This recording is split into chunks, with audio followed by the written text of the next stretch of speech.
Do you see me? Yes. Yes, so I don't know why, but okay, so я нашел, I found my screen. I found my screen. So, dear friends, dear colleagues, we just had Jakob Krotov, our key business community representative, the person from the top 100 of IT people from the Russian Federation. He is the expert from the business community. So we don't only have the academia represented, but also people from the real world. They don't just live in their bubble with the students and computers and the classrooms, but they also are aware of the actual peculiarities of doing business. I'm really happy to see all of the speakers that we had planned on the agenda. We are also going to have our expert from Latvia on IT education, Patrick Spalding, and unfortunately, we were not able to we fortunately were able to invite the expert from the EU. Well, he will be there 30 or 40 minutes later. Well, the Europeans, well, I'm trying to break the ice, so to say, but I will try to explain the purpose of our meeting. I will start with sharing the screen. We all came here for a reason.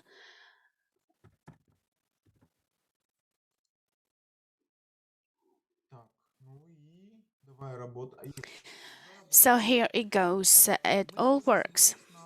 Today we came here to join this roundtable discussion about the fact that we are witnessing the blurring role of the teachers in education, and artificial intelligence is stepping forward. Some 30 years ago, when I was still quite young, my academic advisor was not able to arrive to the presentation of my candidate thesis. Instead, he recorded his speech on this video recorder, and he gave me this cassette video VHS. So when I was presenting my thesis, it is mandatory to listen to the opinion of the academic supervisor. So I just took out this player, the cassette player, and I played it. Back in 1989, where it was happening, it was a shock for everyone because it was not customary to do so. But it was the first time for me when I sort of engaged into the AI-like situation. We were not able to see the person alive, but we could listen to the recording with his voice and we could listen to his opinion. Now, when we can engage and involve the YouTube and other platforms, Coursera and the others, we basically don't need the teachers present. So we have this discussion going around in our society. That's why I decided to put forward this question about the correlation of the machine learning and human learning. We shall talk about the interaction and the correlation between the machine teaching and human teaching. How do we engage the best of the capacity of AI to make the learning for students interesting? Because we are there to support our students, to facilitate their learning, to make sure that they learn better than in other schools. We all represent different schools today, but we still are competing. Competition is there in this world, but this is the collaboration-based competition. Therefore, we are grateful to the European Training Foundation and to the Open Space platform that I represent here today. And we are grateful to the initiative, CNL, Creative New Learning Initiative, that brought us all together. Before we start the roundtable discussion as such, I would like to tell you some words about the objectives of these initiatives. Dear participants, please mute your microphones. Since last year, The ETF initiative has been launched. It's the Creative New Learning Initiative. And it is a long-term initiative to cover the period from 2021-2027. That means that it will be running for the coming 7 years. Within this initiative, I meant the initiative, not the platform, because the ETF platform is the open space. But within this initiative, we would like to bring together all of the efforts of our innovative teachers to understand about the curriculum making and development and how to engage the advanced methods of training teachers and enhancing their CPD. We would like to develop their distance and digital learning, and our objectives are to bring the learning environment closer to reality, to address the claims and challenges of the working life when the company representatives are claiming we are teaching the students in a wrong way. So we would really like to have our students prepared right away to get into the work life after the work-based learning experience. And this is the core of our new modern pedagogy. Here you can see the link on the slide. This is the link to the platform that describes our initiative, Creative New Learning. I will copy this presentation to the chat and you could download it. Please do so, because here I included some useful links and references. Our initiative, the Creative New Learning Initiative, wouldn't be there without the people who contributed. Therefore, I am grateful to the ETF and the people who are present here today. Fabio, who is helping us to support everything technically from Italy, right? You're running this webinar from Italy, am I right? Yes, I'm right. Yes, Fabio. Jointly with our European colleagues, we are doing this job. We are also having the interpreter, Svetlana Bragman, who's from Ukraine. So we have very many different people coming from very different places, Tajikistan, Italy, Ukraine, and many others. Cannot quote all of the European colleagues, but I know for sure that Latvia will be represented, Tajikistan is here, Uzbekistan is here, and we would like to build this new environment, the community of innovative educators. Here, we are building this community to help each other to have the most efficient ways of teaching, to learn about the innovations and to incorporate into our teaching practices. We are obviously interested in the lifelong learning and vocational education. Higher education as such is useful. I believe all of us have the higher educational degree. Some of us are PhDs, the others are the doctors of sciences. We have different academic degrees, but all of our efforts are aimed at the building of community of innovative educators. What do you need to do to get into the community? You need to register on the open space. You need to enter the open space and you register there and you find the interest and you choose the option innovative teaching and learning. If you're here for the first time on Zoom, you could do this later, get to the open space community, you register, and you could get to this community of innovative educators. And now it's time to introduce our roundtable. I'm really grateful to Mike Harper, who presented this beautiful illustration for the roundtable when the human is combined with a sort of robotic thing. And today our team is going to discuss this topic. The key moderator and the expert is Natalia Lomovtseva, is the associate professor at the Department of Information Technologies of the continuous education sphere, and she is the expert of the supplementary and additional professional programs of continuing professional development. We are going to have Dr. Uktam Jumayem from Tajikistan as an expert of the Asian Pacific Center of ICT for the development of civil service of UN and other.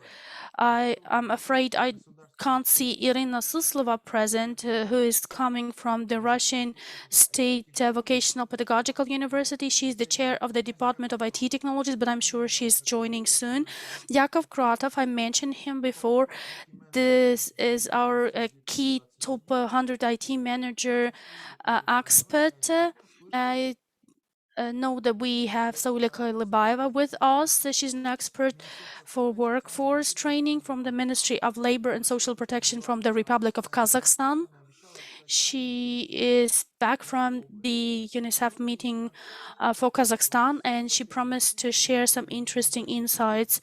And the last but not least on that list is my friend, our friend, Dr. Asiya Toryazova from Uzbekistan, the great expert on IT technologies.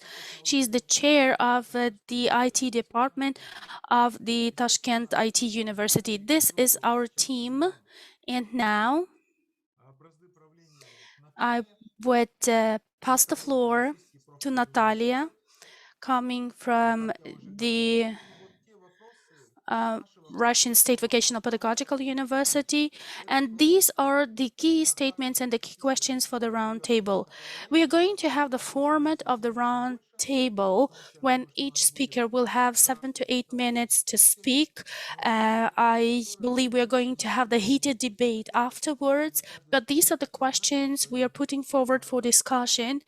And I invite all of the speakers to express their opinions about the digitalization and the competition and rivalry with the artificial intelligence. So what is the new role of a teacher in this digital age? What shall be the competences for the teacher to master to cooperate or to compete with the artificial intelligence? Because they claim that we are going to have the driving trucks and other vehicles that would not need a man to drive there. So that's why I'm talking not only about the collaboration, but also about the competition. How do we build this collaboration? And how do we build this new learning environment? And do we need this new education? Do we need the simulation programs, the VR systems? What is happening to education, therefore? These are the questions we would like to discuss. Thank you for attention. I will stay aside, and I would like to pass the floor to our moderator of the round table, Ms. Natalia Lomovtseva. The floor is yours. Dear colleagues, good morning. Can you hear me? Please let me know that you can hear me. I will explain the situation with a sound. Thank you, Fabio, so you can hear me. We are staying in the same room with my other colleagues, and our bachelor graduate students are here. They're the future teachers. So we are running the methodological discussion of their research works and research papers, and they are here. They will be following. We have such an international roundtable here. We have the students from Yekaterinburg, Sverdlovsk Oblast, and also from Turkmenistan. So in addition to the countries you mentioned, there is also Turkmenistan, and I'm happy to welcome them. Should you have any questions, dear colleagues, please leave them on the chat, because we need to shift the sound to another device so that our students could see you and so that you could see the audience present. Well, these are the organizational issues, but I would also like to congratulate and greet everyone, because yesterday there was the International Teachers' Day. We represent the community of innovative educators. That's why congratulations, because teachers and educators, this is part of your soul, and this is for the entire life. And we keep developing our competences even in the changing world. We keep updating them, we keep upgrading ourselves, and we are setting this model and example to our students. So I would like to start with these greetings.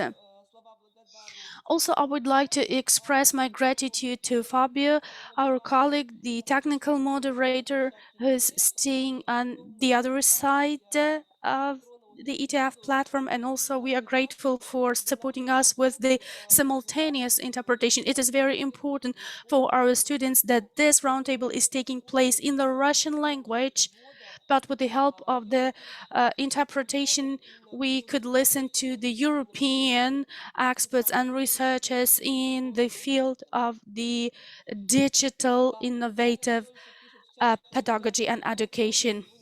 Vitaly is saying that Jakob Krotov has his birthday today. Happy birthday. And we would like to wish you to stay healthy and safe and sound. That's the most important thing these days. Please pay attention that, well, I would like to explain how we came up with this title.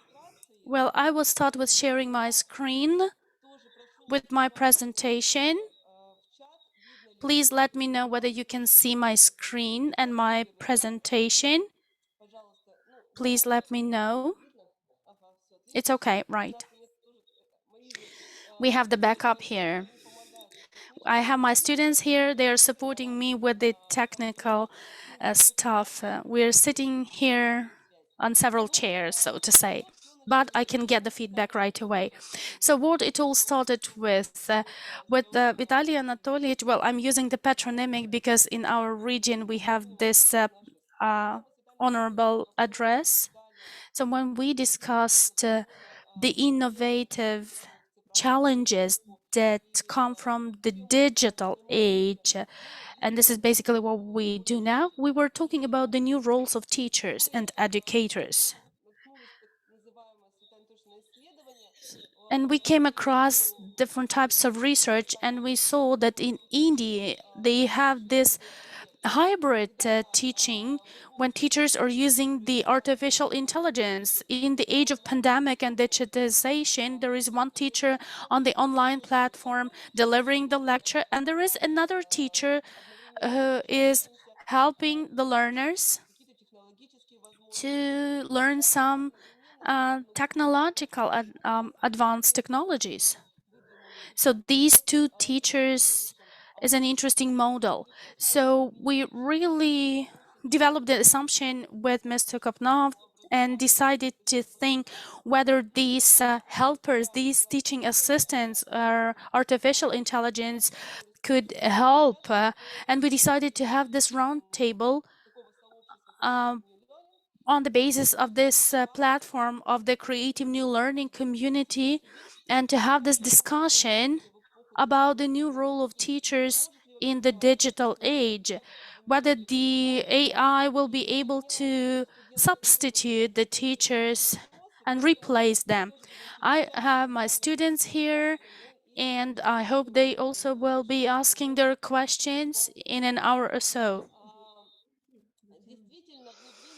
Yes, indeed, the incorporation of artificial intelligence into education is one of the key social consequences of the development of education. And the educators need to pay closer attention to these aspects since it's understudied. The relevance of this research is supported by the fact that the social processes are important to cover the digitalization advances and their impacts. The efficient use of AI, excuse me, could you ask the participants to mute themselves? And these technologies, the AI, can help make the learning more interesting and more attractive, because we can use the analytical data and we can use these technologies for the benefit of learners. We believe that the current challenge we need to tackle is that we need new approaches and methods that are aimed at the training of educators to use these new technologies and AI in their professional activities. When we talk about the education system, previously, the teacher was transferring the knowledge to the further generations. Of course, it was related to the limitations of the information space, and there was the limited access to this knowledge by everyone. But today, in the age of the development of digital technologies and innovative technologies, we have the situation for the use of the limitless information, and we have the limitless access to this information. And we believe the role of the teacher today is not to transfer information, but rather to organize the active learning activities for learners, so that learners could master and learn key competences and new types of literacy. We researched and studied the experience of the experts of the Institute of Education of the Higher School of Economics, and they had the presentation, the report about that, contribution for the future, and they identified the key competences for the modern educator. So they listed the following competences: the professional competences, the personal competences, and the professional skills. And the professional competences of teachers include the cooperation, the productive interaction with the learners, with their parents, and the teamwork. The competences also include creative attitudes, critical thinking, systemic thinking, decision solving. The personal competences are listed in the following way: management of the professional situations, the mindfulness and understanding of your professional activities. And also we have the motivational activities, the organization of the active cognitive activities of learners, engagement of learners into the learning process, the ability to work with the digital content and technologies. Yes, indeed, what we see today is that the role of an educator, of the teacher, is multifaceted and includes multiple aspects. There is another document, it's called Researching the Educators for the Future, the new roles for expanding the educational ecosystem. And we have different new roles: the designer of the learning pathways, the inspector of competences, the producer of pop-up reality, the director of portfolio of social innovations, the educational naturalist, who is able to unfold the competences in various learning environments, the analyst of micro accreditation, and the data administrator. Will the teacher be able to master all of these roles and to wear all of these hats? And you can see how many functions a teacher needs to master, and many of them are related with the digital area. We can see that digitalization of education requires from teachers to be well aware and professionally competent in applying digital technologies. It's the educational duty already, not the need. Therefore, we can see the challenges for teachers to master the digital technologies and the skills to incorporate them into learning, into the education process. We would like to highlight that with the help of digital technologies, teachers who has mastered the digital technologies will find it easier to facilitate the learning process. I hope we are going to have questions from you. So this is the illustration for this moderator welcome address, this intro, to highlight the key points for discussion for this roundtable. Thank you very much. The questions are welcome.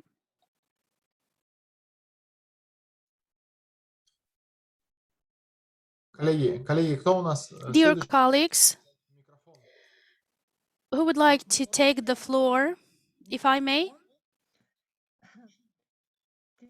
Наталья Викторовна, я приветствую всех. I would like to welcome everyone. Ms. Lamotseva and the others, can you hear me?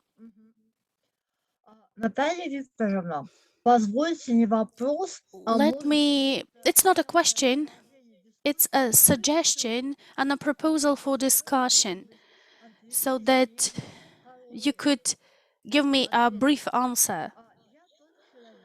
I am the person who is working in the area of soft skills, and I work directly to meet the needs of my clients.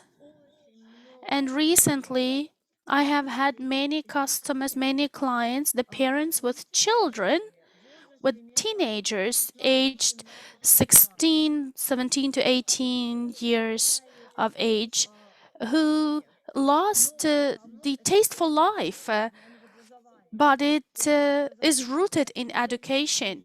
The education is not able to provide children with its taste for life. And therefore, we need to use these crutches for the kids, the props, to help them find themselves. This is the intro. But the question is, the slides you were presenting look beautiful. And all of us, the community of educators, we do support all of that. That's great and cool. But let us think about another aspect. How do we include the demand, the request from those who should be the target audiences? I believe we still stay in the domain of linear communication. We are inventing things, we are presenting them, but it doesn't hit home, so to say. We are trying to improve things, to innovate things, doing things the best way we can, according to our opinion, but we are not fulfilling our mission as educators. We are not improving the children because we fail to understand what they actually want and how we could interact with them. And we are people from another age, from another epoch. And my question would be, where do we find, well, when we talk about the competences of the modern teacher that you listed, where do we get this interaction where a teacher can learn and understand the target audience for whom they would be developing this new global entities? Thank you for your question. I actually invited my students for that purpose. They started the discussion right away. We would also like to have the discussion here, and they are now going through their pedagogical internship, so it's very relevant to them. If I may, I would like to answer. Where do we apply the digital technologies? I fully support you and fully agree with you. Teachers are trying their best to use various interactive digital technologies, active methods to engage learners into the learning process. And suddenly you get to understand where you need to stop. And you need to understand this verge that you overcome, whether you continue or stop. I would like to quote an example, a case. When the teachers tell to the high school pupils, get away your smartphones, we start the lesson. And there was the case when the teacher decided to use the digital technologies. She used the Kahoot platform and she had this quiz and wanted to engage the pupils. But when she came there to the class and she told the pupils, well, get your smartphones out, and she managed to get the high engagement, and the pupils were so active and engaged in the class activities. Of course, you cannot use various digital technologies on a daily basis and on every lesson. It's a difficult question to tackle, we don't have definitive answers, but if we manage to show the right content with the help of digital technologies, like the sources of references, there are virtual museums, exhibitions, and concerts, they could be engaged. And if you have the right approach to engage these digital technologies jointly with the learners, and if you incorporate them in the right way, it is going to enrich this learning environment. These are not going to be the props, but the actual tools that the learners use. Так, Да, спасибо, Наталья. Thank you very much. кто у нас еще хочет? Dear colleagues, let us encourage the questions. I suggest that if you have questions, please write them on the chat. And I suggest that we move on to the next speaker. I just got the message from Irina Suslova, the chair of the IT Technologies Department. Unfortunately, she got sick and she lost her voice for this moment. So we lost one speaker. But I suggest, Mr. Kopno, that we move on to the next speaker. I know that Asiya would like to take the floor. Asiya from Uzbekistan. Наш хороший друг. She's a good friend of ours. Уважаемые коллеги, ну, Dear colleagues, I know personally many of you. I know Natalia, Vitalia, Patrick, Marina. всех по проекту КВЕД. I know everyone from the EQUAD project, and also I know many of you from the Facebook groups when you commented the posts of Vitaly. Thank you for inviting me, and thank you for this opportunity to speak. If I may, I would like to share my screen and show my presentation. Can you see the slides? Да, видно. Yes, we can.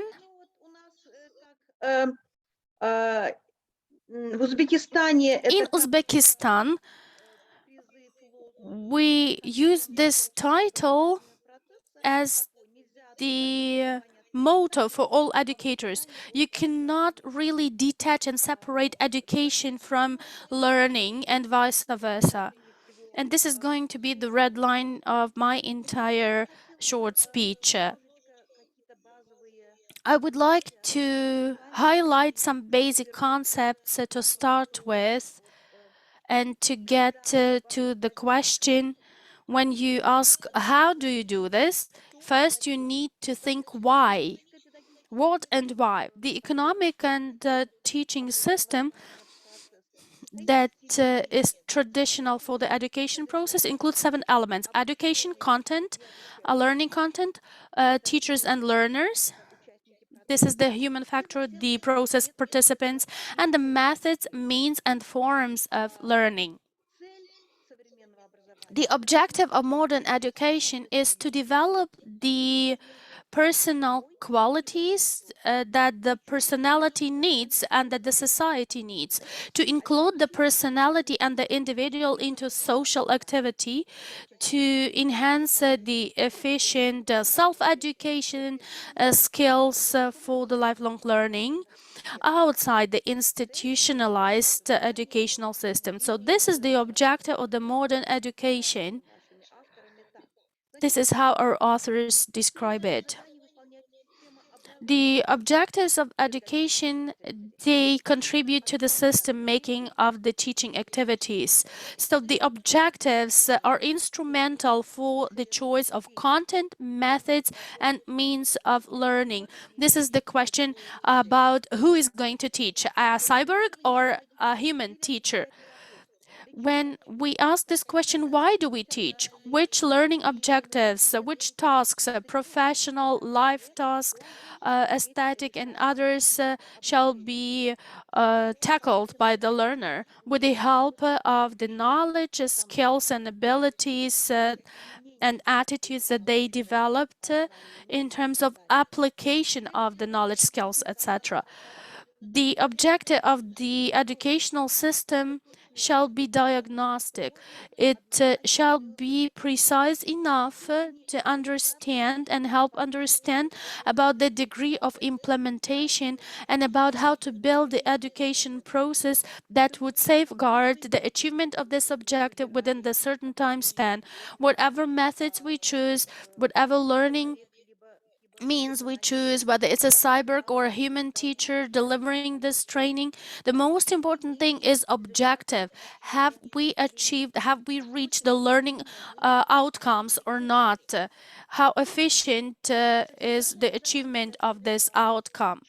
The content of education, that means what do we teach? This is the system of knowledge, practical skills and abilities, also the worldview, the moral, aesthetic ideas that the learner shall acquire.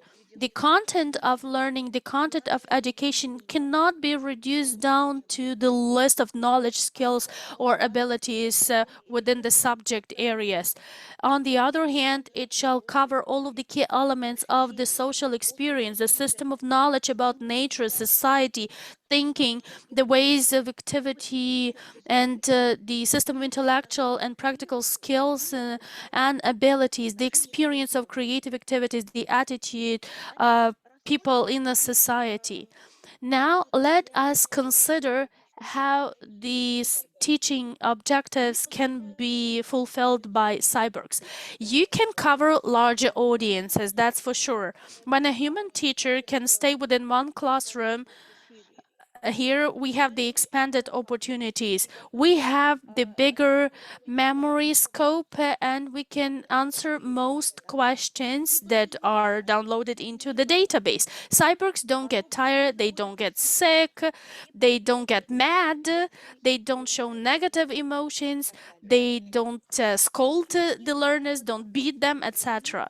Learning is not attached to certain time or space, then this AI can really evaluate and assess the knowledge very fast. But it's only knowledge, not the competence, and the human factor is excluded. The shortcomings, the disadvantages, there is no individual approach to each learner.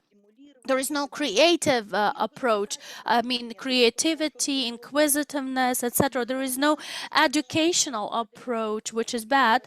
They are not able to empathize, to encourage, to motivate, and this free schedule doesn't help to motivate and discipline the learners. They should be organized. The content, learning content, is based on the principles that are the correspondence of the content of education to the level of the research, scientific research. Also, we need to take into account the diversity of learners. Also, we need to take into account the available time for the content. Also, we need to take into account the international experience. We need to take into account the correlation of the content, of the available training and methodological basis of the certain school. Also, you need to think ahead about the trends of education, and the cyborgs are probably not able to identify them. Also, taking into account the means and software and IT technologies that will be relevant on the workplace in their specialization. I mean, how the work life will correspond to the baggage that the learner acquired in the school, and management of learning processes, education and development. These are key roles of teachers, and these could not be replaced. Here I listed the requirements for learners, for students, which skills and abilities need to be developed. If I have enough time, I would like to continue. Otherwise, I would like to copy this presentation to the chat. The typical common requirements for the teachers are the ability to organize the work, to help build the teams, didactic skills, how to deliver the materials, the perceptive requirements, when you are able to take into account the emotional condition of learners, etc., communicative skills, when you're able to interact and communicate with the learners and with their teachers. Maria just mentioned that the emotional impact on the learners, the research skills, and also the analysis skills. And I believe this binary education or hybrid education for teachers and robots together, not to have them individually. And my choice is that we need both and we need to combine. Thank you for attention. Thank you very much, Asiya. It's a very interesting point that you raised. We just discussed it with the students. Is it possible for teachers to assume all of these functions? Maybe we need 2 teachers. And you also have a very relevant conclusion that we should have both a teacher and a cyborg. Thank you very much. Vitaly, if I may, I would like to encourage everyone to ask their questions to this report. Позвольте мне, пожалуйста, If снова... I may, I would like to interfere since I am the expert in social sciences. And I am watching and listening to your reports through the lens of my practical experience. We do support Asiya that you are losing this human approach, human contact, if cyborgs replace teachers. But let me tell you another thing.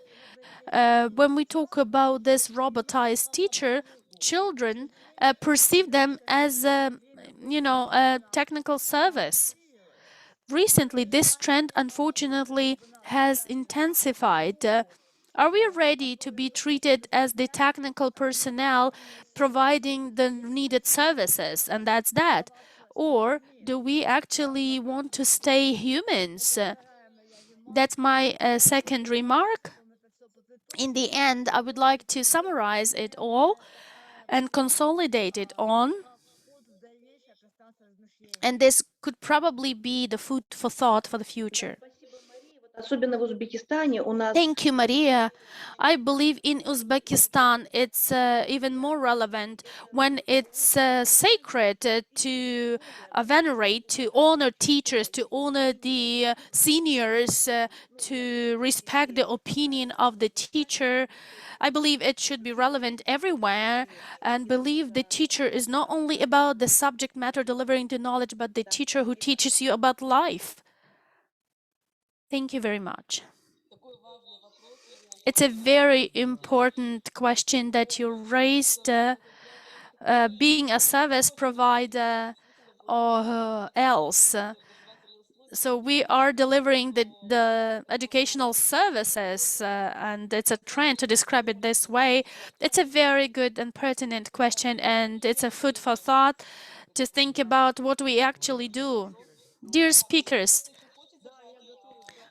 who would like to step in? Saule is ready to step in. Welcome, dear colleagues. I hope you can hear me. I'm happy to participate in this important discussion in October. This October month is the sign of the balance, finding the balance, and we are trying to strike the balance between the teacher and the cyborg. I was really happy to listen to Maria Dramina. I fully support her because I find psychology very important too. If we talk about the active integration of digital technologies into education, internet might be very convenient, but the role of the teacher is unreplaceable because the AI, digital technologies, these are the vehicles to broadcast the knowledge. Asiya from Uzbekistan had a very interesting presentation. She tried to contrast the requirements for teachers and cyborgs. Discipline is also the tool. We're talking about the consolidation, the correlation between internet and the classic conventional educational process.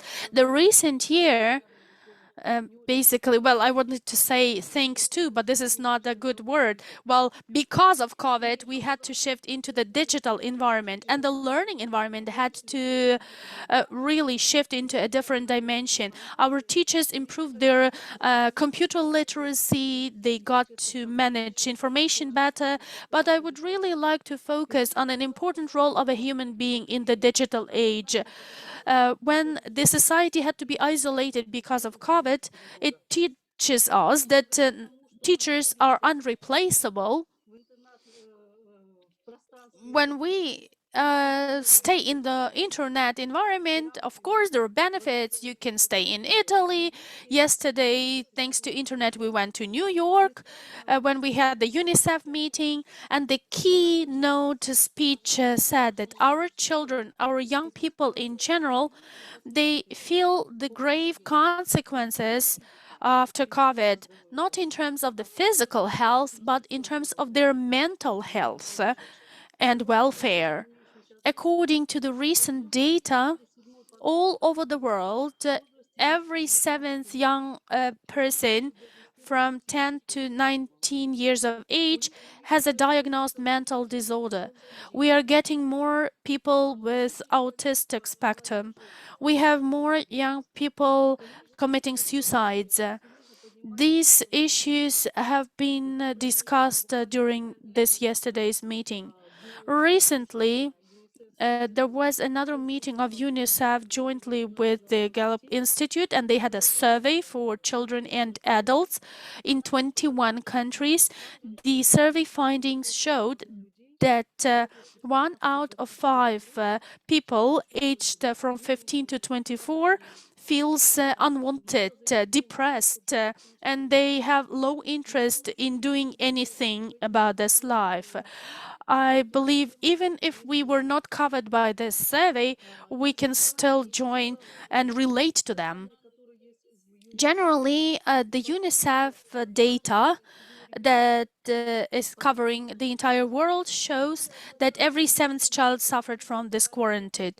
Many children suffered from losing the opportunity to study. They have issues with the internet connection, they have disrupted learning delivery, they have problems with families, and these young people and all of us actually feel some grave negative impact, such as fear, anger, anxiety.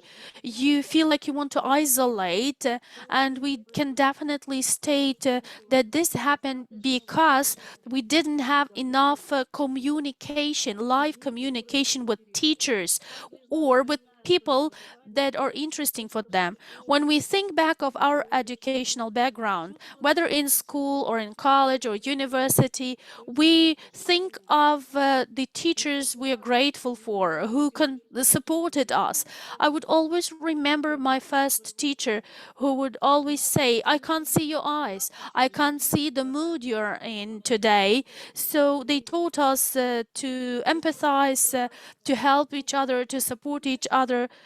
Let's take Japan. Back in 1970s, they had the huge economic breakthrough after they changed the approach to the career guidance.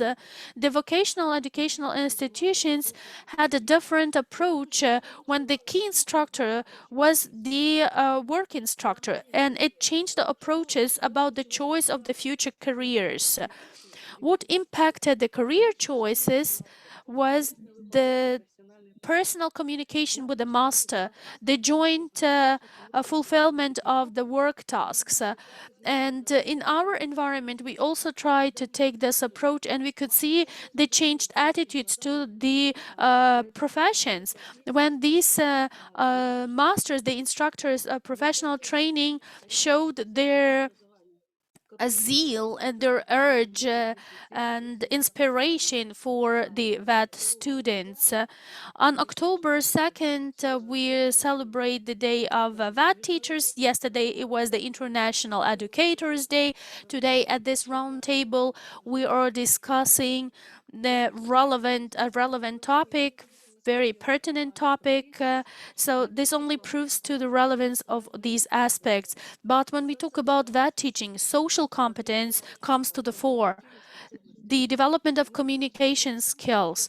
We are talking about the need to help the children to build their individual learning pathways with account of their individual abilities. A person, a human being, is about the society, the social environment in the first place. Whatever the skills you teach, we need to understand our key roles as educators. Of course, we're not able to bring up a person, to educate a person without accounting for this approach. When I always am interested to see that on Facebook, they post various initiatives and projects about cooperation in teaching and education, and we should pursue them. To conclude, I would like to use the quote that we usually use in our speech. The only luxury that I know of is the luxury of human communication. Antoine de Saint-Exupéry. Of course, it highlights the importance and value of communication with the people who are close to you that unfortunately we regret understanding about very late. I'm really happy that today I had this opportunity to express my opinion. Thank you, Mr. Kopno, for inviting me, and I'm ready to cooperate. And I think that teachers should not act as the technical service providers, such as Cyborgs. Cyborg should be the additional auxiliary tool and vehicle to help us deliver to our children, to our future generation, the valuable things in terms of theory. The colleague from Uzbekistan was right to say that everything that relates to knowledge could be really facilitated by the machine. You can feed in the data, the scope of data, it's possible. But if you need to support a child, to guide the child, this is the role that can be assigned only to the true and genuine human teacher. Thank you, Saule.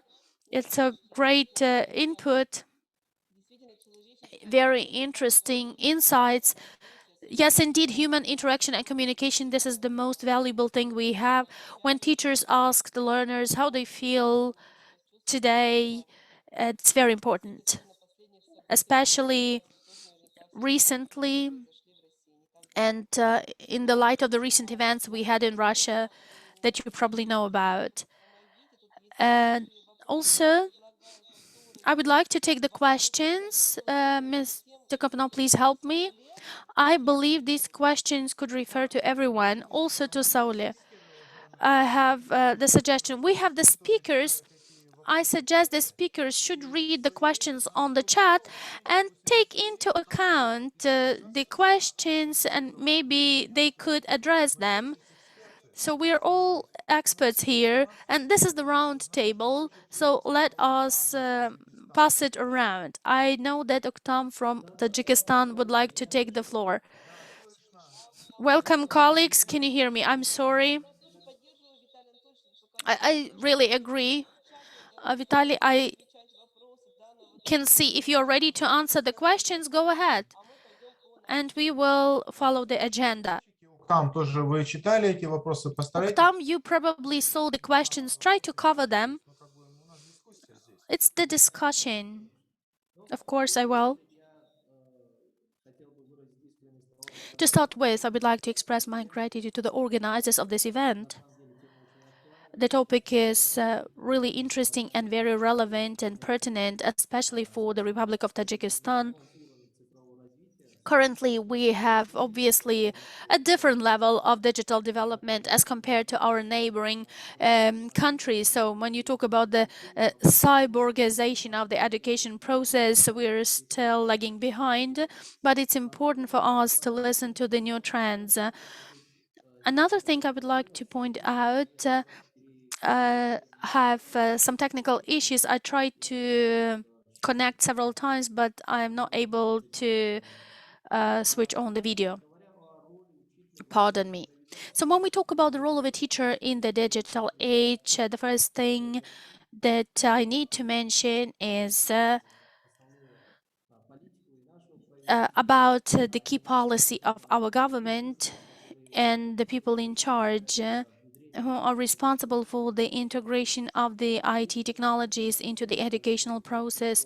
Yes, indeed, the digital progress is the basis for the educational and learning environment, also to provide for the economic competitiveness of the graduates. And as our Honorable President of the Republic said, and his policy is that all of the higher educational establishment need to include the advances of the IT technologies and shift into distance learning. The objectives and tasks that need to be tackled by the educational institutions are very specific. Even though we have the concept of digital economy adopted in 2019 and we have the national strategy for the development of education in Republic of Tajikistan by 2030, these are important documents to define our approaches and they are defining the stages of transition of higher educational establishments and the middle schools shifting into digital environment. We still face the challenges on this road. And the experts are actively engaged into the research about the integration of IT technologies into the educational process, how to enable access to the broadband for the higher educational establishments. We do have and we do face the shortcomings in shifting and transitioning into the changed environment and to the changed roles of teachers. Jointly with the Asian Pacific Center for ICT Development, we have joined several parallel surveys about the adaptation of the learning environment, and several universities from Tajikistan were covered. Now we talk about the mobile learning technologies. And we covered the aspects of the coverage of IT technologies in learning processes. As of today, when we talk about digitalization, many universities are really translating this into the specific objectives, like connecting to broadband, 4G, developing specific software applications for learning management, platforms, learning platforms, etc. Our universities are managing these tasks quite successfully. We can see that from the growing numbers of learners recently, and we can see that our universities have fully filled applications, and many universities are able to independently manage these issues to integrate these digital learning platforms into education process. However, we also face the challenges when we talk about providing computers to schools and IT technologies. It's not a smooth process as we would like it to be, and there is an important aspect about that. We need to talk about the cooperation of schools with the centers of innovative education. No school, according to the study findings, no school is able to integrate the learning modules efficiently, either in distance format or in other digital formats, if they don't have the access to these new technologies. And therefore, the Asian Pacific ICT Center, jointly with the South Korea and other important projects that we have running in our republic, we managed to develop quite a good network of cooperation for our universities and education centers. And therefore, as of today, according to our estimates, 60% of the higher educational establishments have adapted to the distance learning formats, to the digital technologies, and the remaining share of universities are on their way. We also have certain elements of adaptation of information technologies into the learning process. According to the standardized procedures, we are using the multimedia tools and vehicles and the available platforms.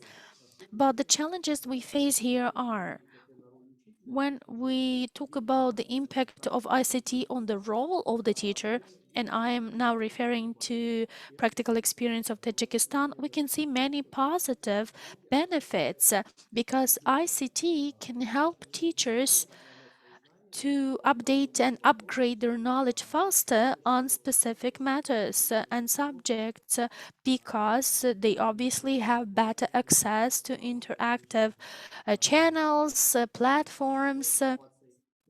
They have better access to the information about the teaching methods, etc.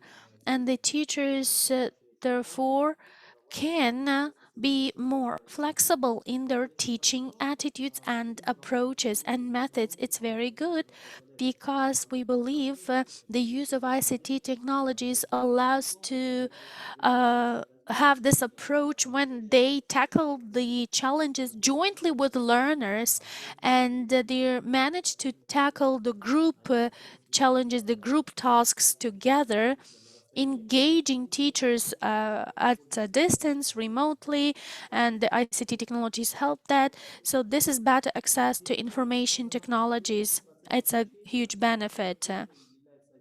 Online learning, well, it's an important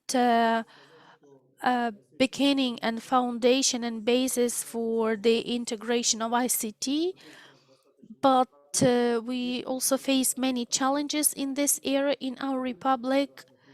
First of all, it's a problem with the open learning resources and the access to learning content in the Tajik national language. So we do have the ICT center in Dushanbe city.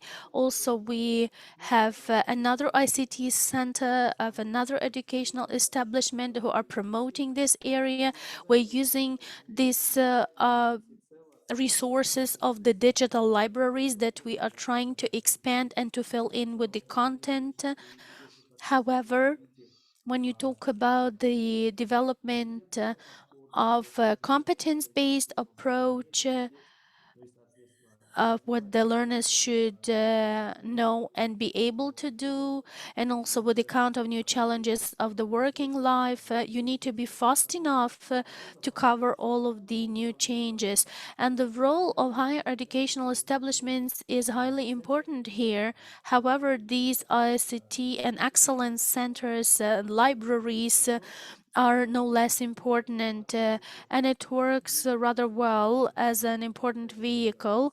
And I still believe the connection and cooperation is weak enough. When we talk about the use of ICT in education, it's an important question to tackle because as of today, we are running the surveys, and about 40 to 45% of schools that are still facing many challenges and issues in using the technologies like e-courses, etc. There are also technical limitations, among other things. You probably know that the law was passed in Tajikistan recently about ban for using mobile technologies in schools, secondary schools and higher educational schools, and the use of mobile technologies to access to some additional tools in information sources, like for example doing the polls or quizzes, is inhibited this way. Probably this is not the right thing to have. You have the internal control authorities that are banning them, and this is killing the key motivation for using these mobile technologies, which otherwise could expand their access to data and information. I believe the major shortcoming is that we don't have the competence-based approach. When I was listening to the previous speakers about the cyborgization, I fully supported them, even though we do have some elements of this approach integrated. But when we talk about the outcomes of implementing ICT into education, I could say that in our context, we have this snobization of students, if I may.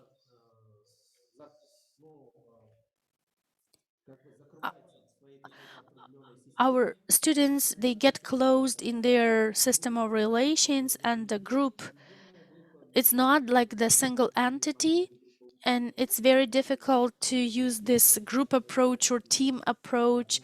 Each of them individually is showing their initiatives. Usually in this context, we have it otherwise, unfortunately. So it's they want to have higher rankings, and they treat their classmates and course mates as competitors and rivals. I believe it's a problem. Another problem is we don't have this result-oriented approach. You probably know that since 2007 in Tajikistan, we started the shift to this credit-based education. And when we talk about the efficiency of our graduates and their employment rates, employability after graduation, and when you talk about the link to the working life, and here the learning technologies that we use, they are not always, how do I put it mildly, they are not always reflecting the actual working life and their needs and the fastly changing demands. So I believe if you engage the work-based learning, you could have much better results, and you will be able to catch up fast with the changes in the working life otherwise. And basically, the IT advances could help enhance this process. And another important aspect is about the advice that could come from the mentors.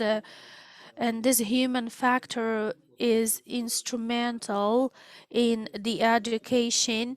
These humanism aspects are important, and the situation is getting worse with that. I'm not sure about other countries, but in our republic, in many universities, they are not assessing the students, but this process is separated from the teaching process. When the teacher is managing the learning process, but when you have the assessment, the teachers don't interfere. So you have this disruption. When the learning process is separated from the assessment process, I mean the final tests, final assessment, when they identify the competences, I believe this is the root to the problems as such. Of course,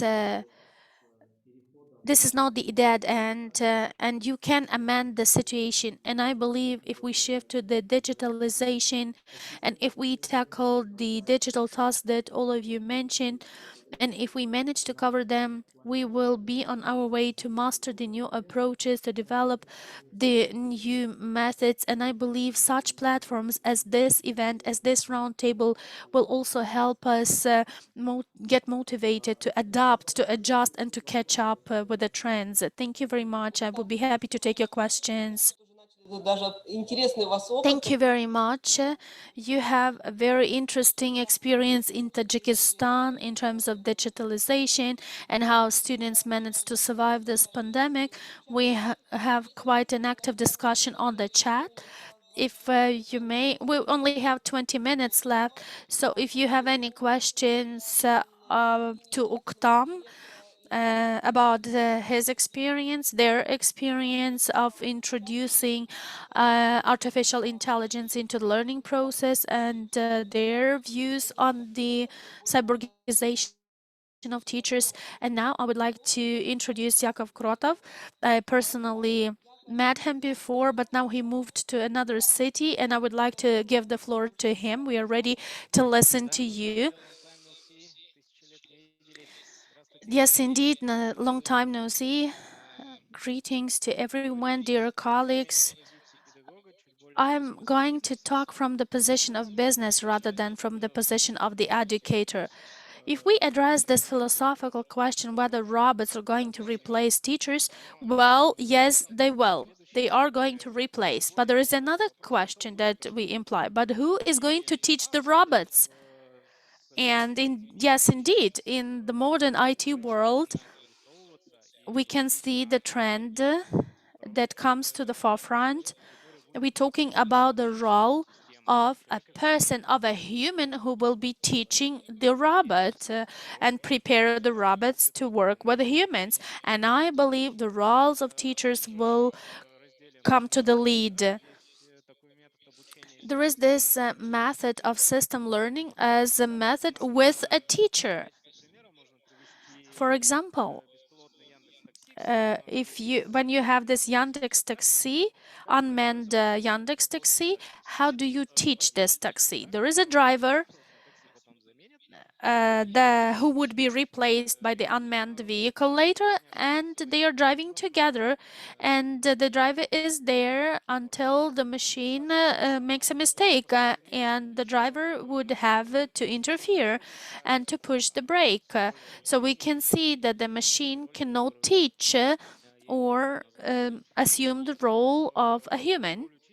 Therefore, the role of the teacher will stay for a long time with us. It will be along with the robots, and it's a good news because the role of the teacher will be there still for a long time, and it will be relevant. We will be earning our living doing that. Earning our bread and butter, maybe even the caviar on top of it. But when we talk about the competition in the education market, it's not only about the competition with robots, but also with each other. And Mr. Gopnam mentioned this before.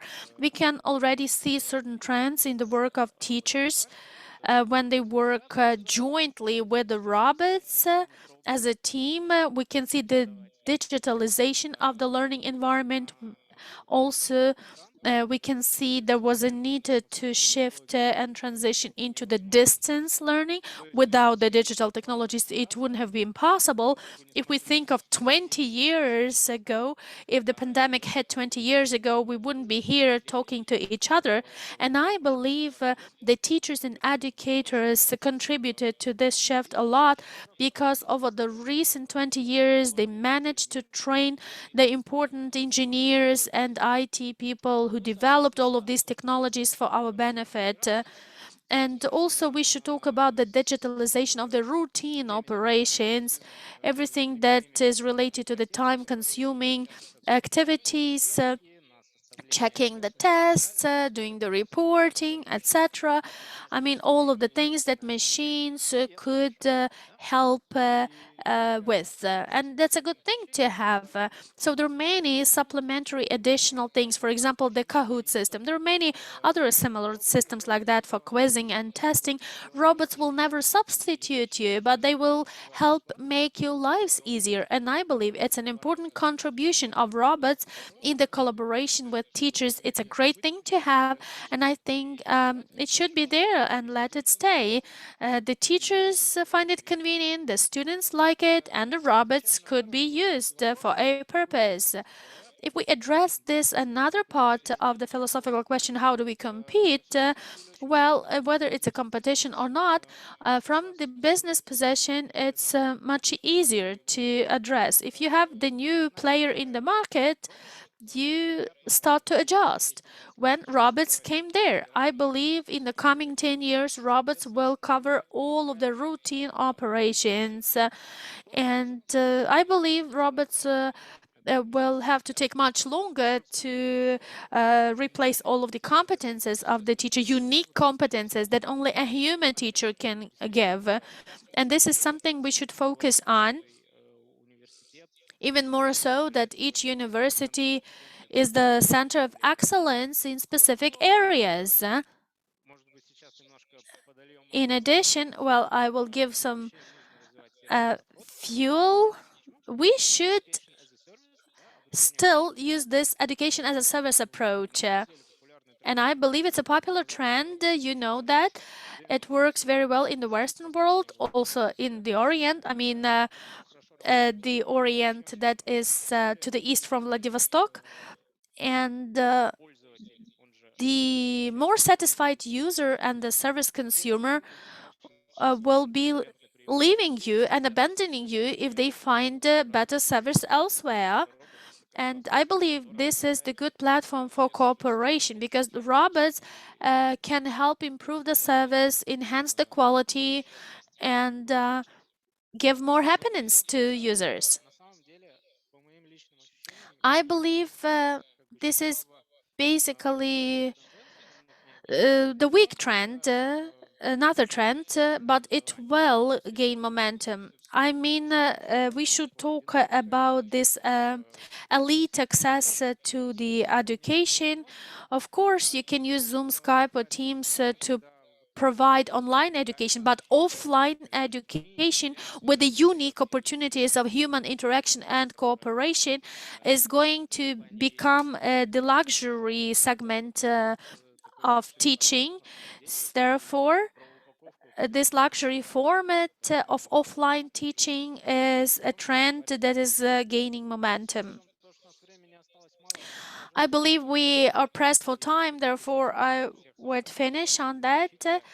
Please accept my warm greetings on the occasion of the International Educators' Day. Thank you, Jakob. It's an interesting discussion indeed. But unfortunately, we have little time. Your remarks are also very interesting, and you probably know that our city is the IT education city. Especially, we have centers and interesting projects for the IT upskilling for teachers, and we are developing in that. And now I would like to pass the floor to Patrick. You are muted. Здравствуйте. Я могу говорить и на английском, и на русском, но я так I could понимаю... speak either English or Russian, but I believe it's better to speak Russian. Okay. Спасибо, что предоставили мне слово. Thank you for inviting me. My name is Patrick Morovs, Университет. and I Там еще работаю. present the Liepāja University. I used to teach at other universities and lecture, and I was invited to this discussion because I am the university lecturer myself who is trying to promote this automation of the learning of courses Без меня, то есть, потому что сейчас... that could be delivered without my presence. Because during the pandemic, we all experienced that when we had to work remotely. And when you talk about math or physics and these subjects and other subjects like the basics of programming couldn't be replaced. But other subjects where you need to feel things like architecture, maybe sculpting, etc., need the physical presence. And when I try to think about that, I realized that when we work remotely and have this robotization there, I decided to make it part of my course. So I decided to engage the robots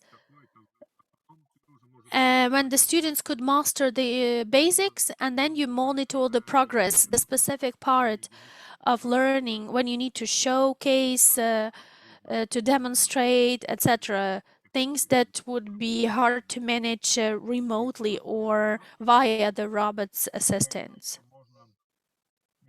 Currently, we have this, well, I have one course, I teach one course, and in parallel, I develop the course online that the students will be able to master without a teacher at all. Many of our students, they stay in other countries, and we would like to attract them to study at our universities. So there are specific courses that we develop that could be delivered remotely. But obviously, you face specific challenges. You need to develop the materials the way that wouldn't require the assistance of the teacher to cover all of the possible questions and to understand how the students learn, their learning modes and their learning approaches. Some students are slow, the other students are faster. So it's important to consider these peculiarities as well. And we know that some big companies are able to do that, to analyze our habits, and when robots and artificial intelligence could take into account our learning patterns, and if this develops further and we would be able to take this data into account, we would be able to provide the individual approach to each learner. If I try to answer the question whether the cyborgs will replace teachers, I believe it will take longer. The colleagues mentioned already, you need to teach robots first. Therefore, I believe what we are in for is the symbiosis.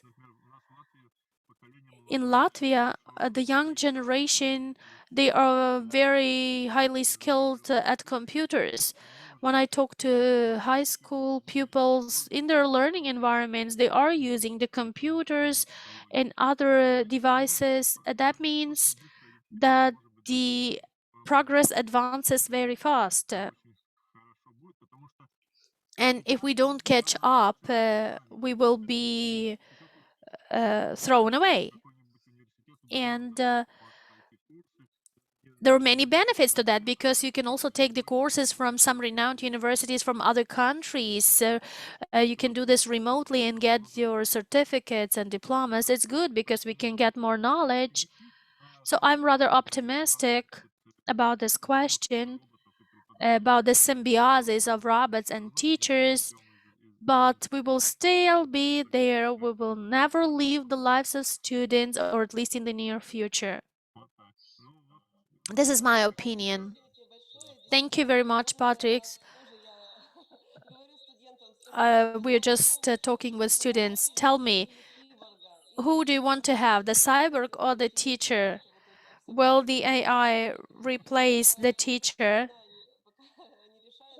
They're still deciding. They are hesitant, but definitely they are in for teachers. Of course, our students were happy to shift from this distance learning to the offline learning, but basically the individual contact is the peculiarity of the teacher-learner interaction.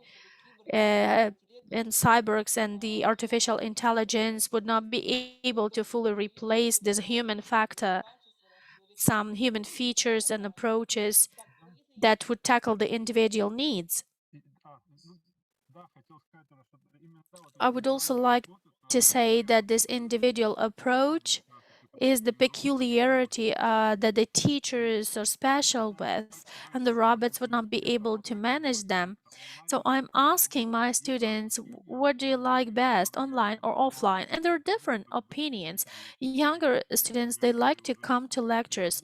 More experienced students who already are employed and work somewhere, they like the online better, because they have different planning for their day. I myself, when I was a student, I really liked to dig into things and learn things myself.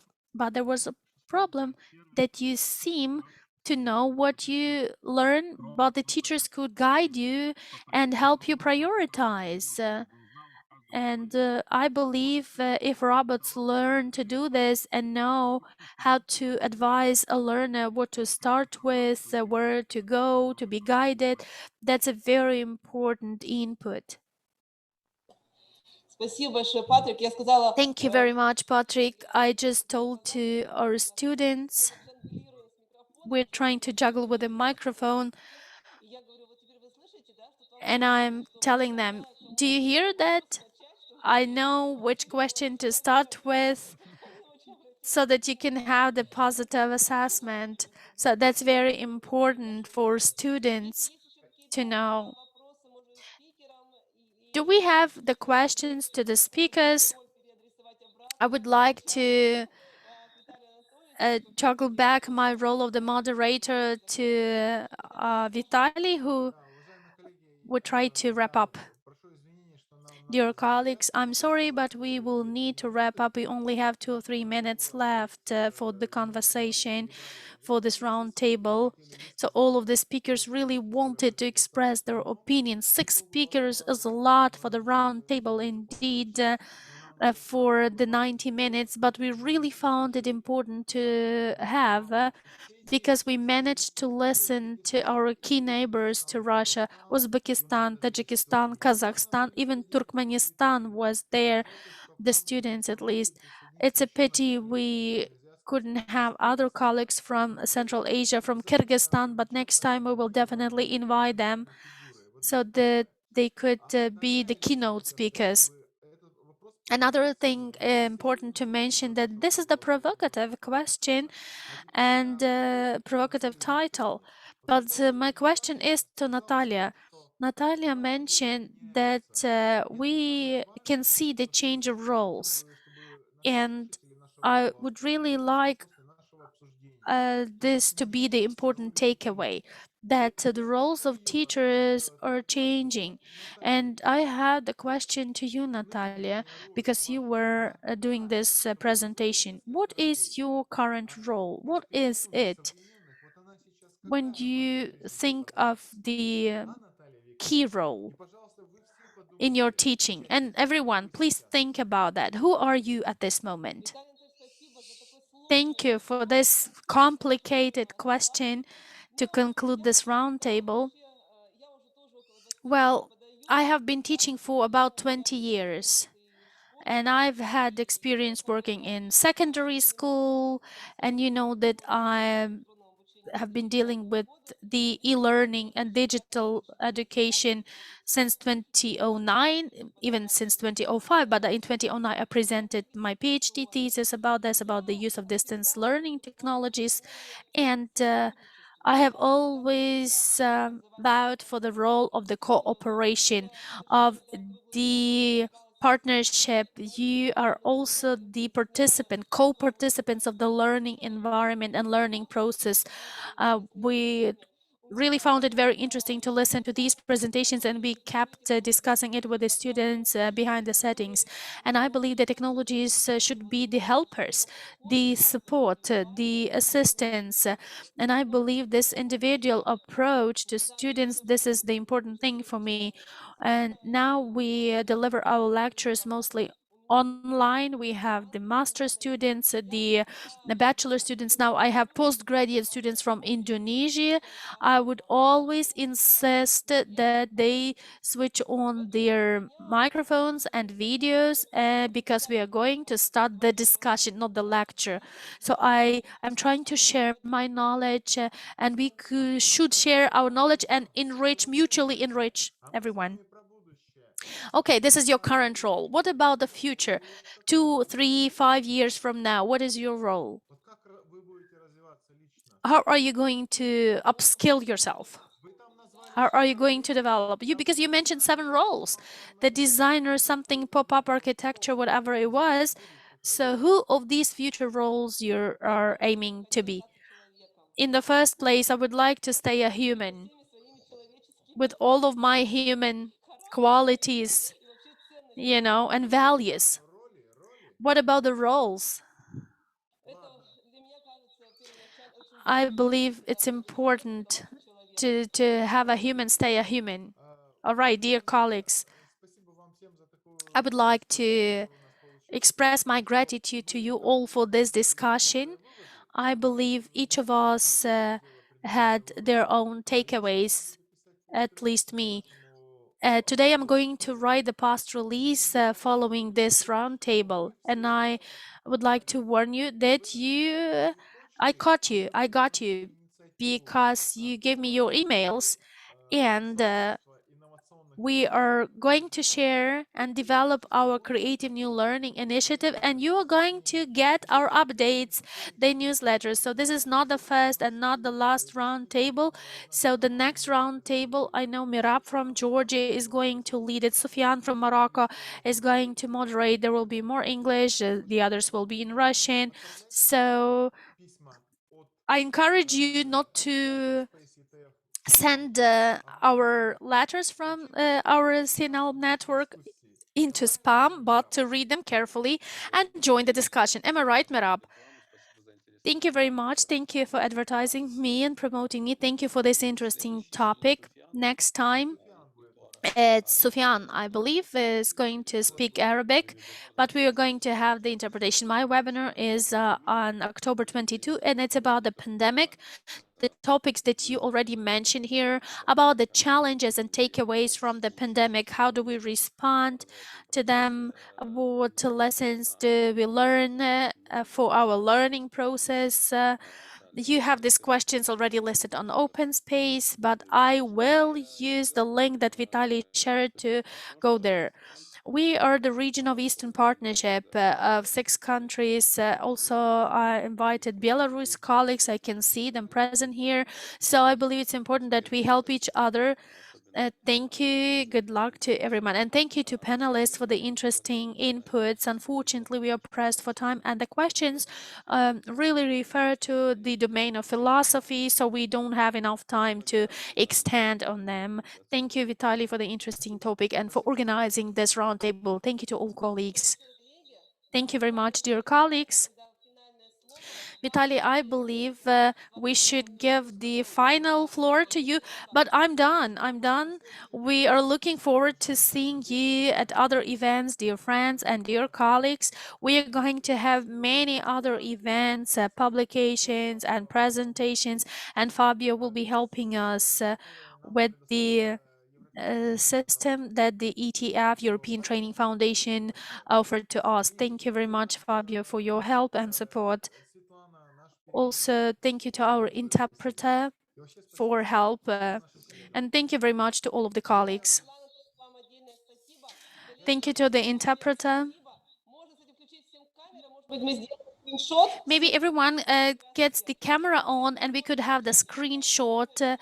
And please use the cameras. Let's try to have this final screenshot with a group photo. Are you ready? 1, 2, 3, and we take the shot. And you can do it for yourself. That's great. See you soon. Thank you to everyone, and see you soon. Thank you very much.